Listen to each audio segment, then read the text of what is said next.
With the Halloween season fast approaching, it has finally once again become socially acceptable to indulge in some cinematic horror goodness.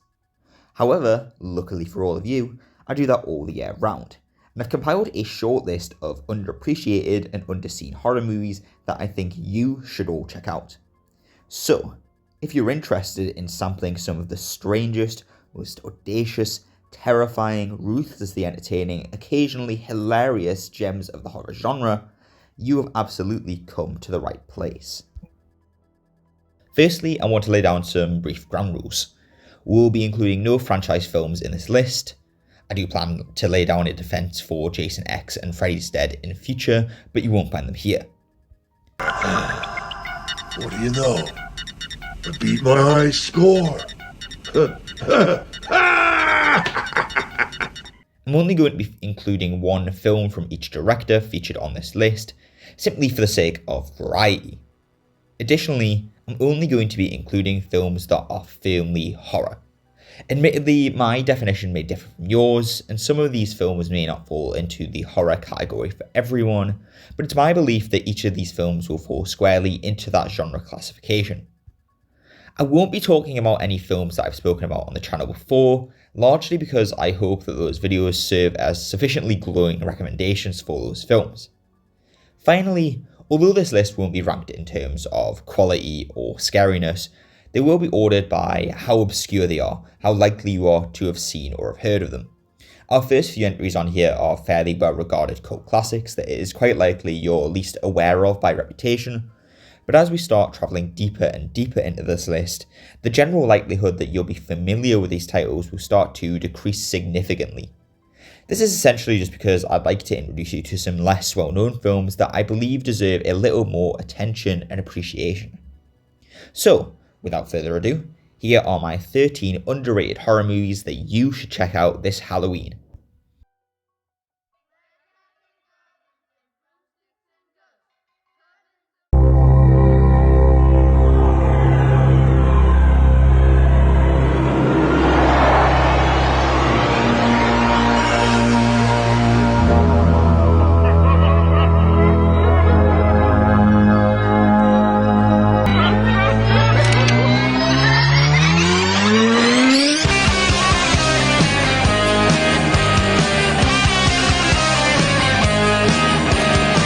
Up first, we have the 1988 colourful cult classic Killer Klowns from Outer Space.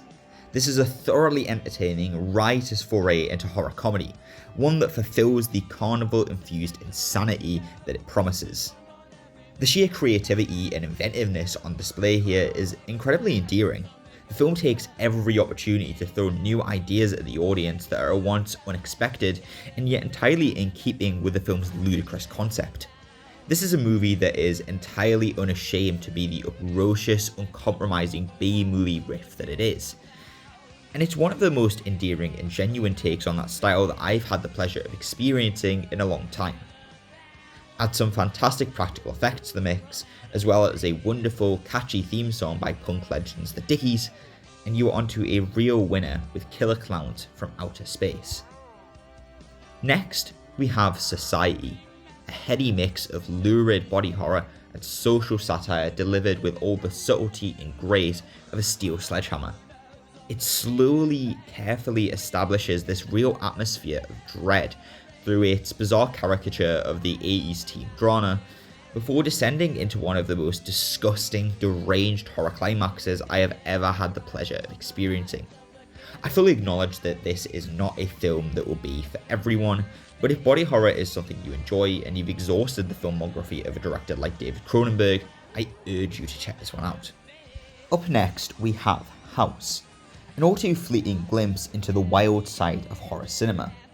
This is a hallucinogenic, restless blast of Japanese horror that recklessly abandons all pretense of plot and character in favour of one of the most unique stylistic experiments in horror cinema to date. The film essentially follows a group of students as they travel into the countryside for their summer holidays, but attempting to sell House on the merit of its plot is like attempting to sell a bar on the quality of its interior design. Both are nice to have, but they're not really what you're there for. What you are here for is one of the most intense, full-throttle horror experiences of the past 50 years. This won't be for everyone, sure, but you'll be hard-pressed to find anything else like it anytime soon. Our next film is the 2001 Japanese psychological horror classic Suicide Club. This opens boldly, with possibly one of the most singularly shocking introductory scenes in a horror movie, and descends into abject insanity from there on out. This is a truly ruthless, disturbing, and striking tale of social disconnect, one that is probably even more relevant now than it was on its release over 20 years ago. Be warned, this is just as twisted as you'd expect from a film with a title like Suicide Club. But this is a genuinely thought-provoking, fascinating watch. If you've got the stomach for it, I would highly recommend it. This won't be something you soon forget.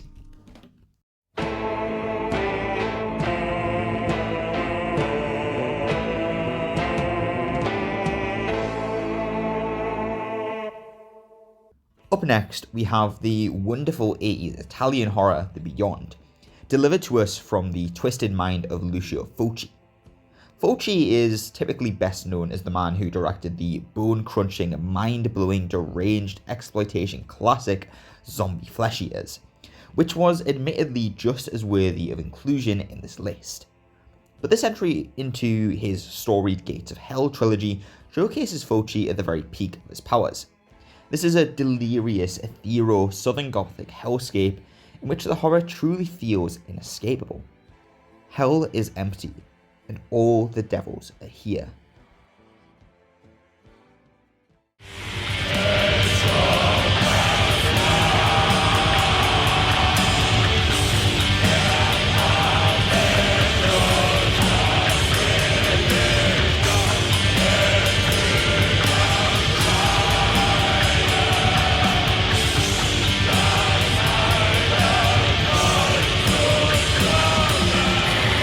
At the number 6 slot, I've decided on the 70s British horror The Devils.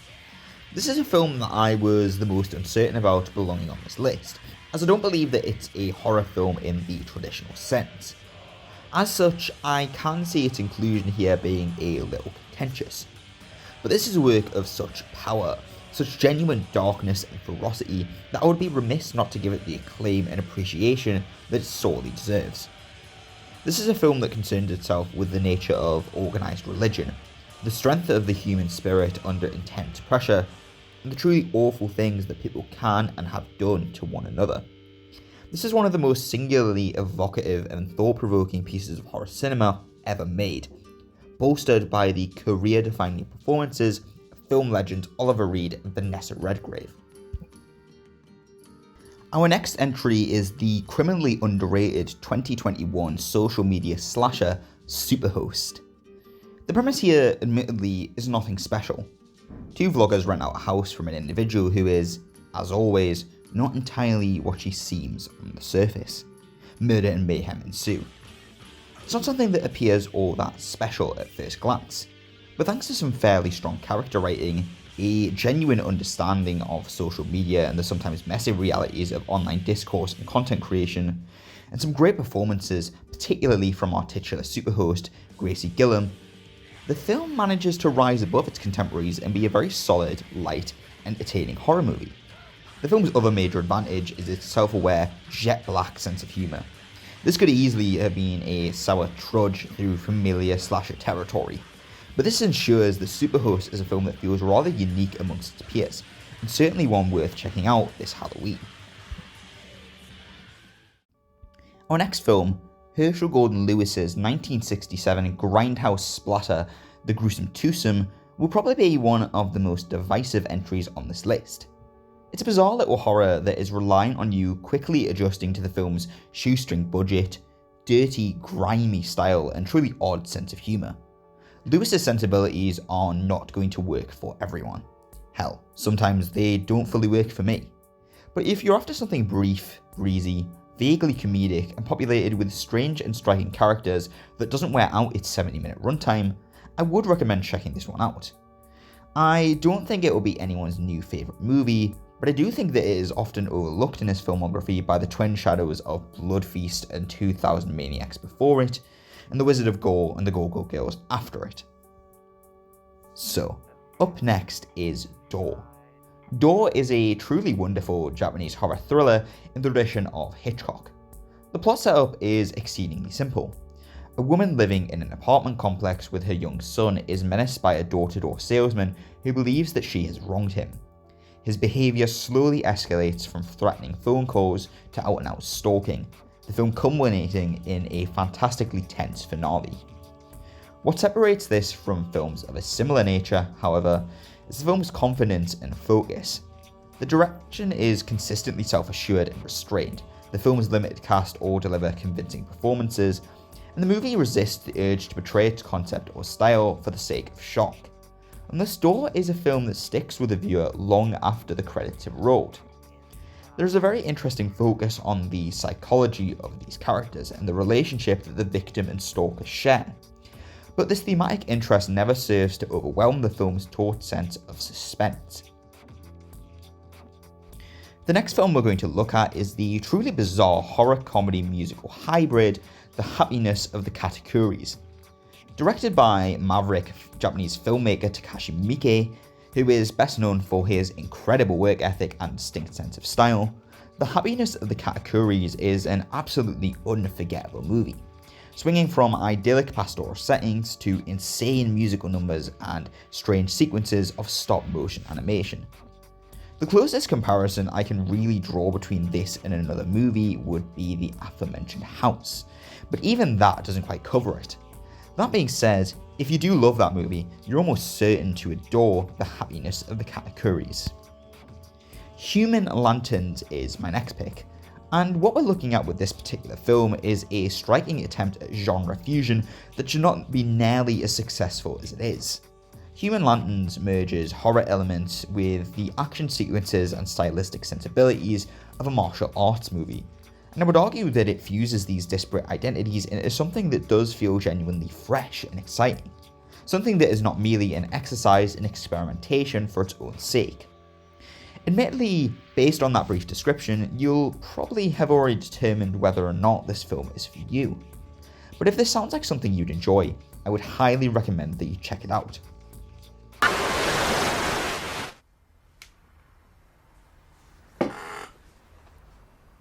Hello. I realise this isn't what you're expecting. You're interested now, aren't you? Go on, admit it. Well, you hired a horror movie, didn't you? So you wanted to see something scary, right? Don't worry, I'll explain. You'll understand everything, I promise. At the number 12 spot, we have The Last Horror Movie.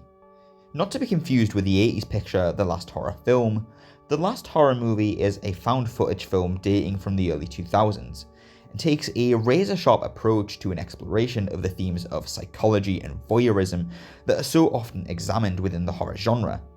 But this consistently plays with the viewer's expectations with a sort of twisted glee. It's a film that is probably best seen with as little knowledge beforehand as possible, which is why I have refrained from discussing much of the plot. But it is one that I wholeheartedly recommend that you seek out, because it deserves far more appreciation than it currently receives, in my opinion.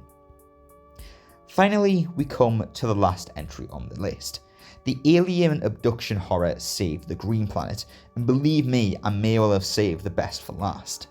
This is a true oddity, delivered with a pitch-black style of humour and a relentless sense of pace. The plot follows an individual who has become convinced that aliens have landed on Earth. The latest carefully disguised as a wealthy businessman. As such, he decides to kidnap the businessman in order to get a confession out of him to save the Earth. This has made it onto the very end of this list because for a film this uncompromising and unique, it is criminally underseen and absolutely deserves your attention. So, if you've made it through to the very end of this list, I'd like to thank you for watching. If you've got any other underrated horror films that you'd like to share, please do pop them down into the comments. I'm always on the lookout for more good stuff. I'm sure that everyone else would love to hear about them.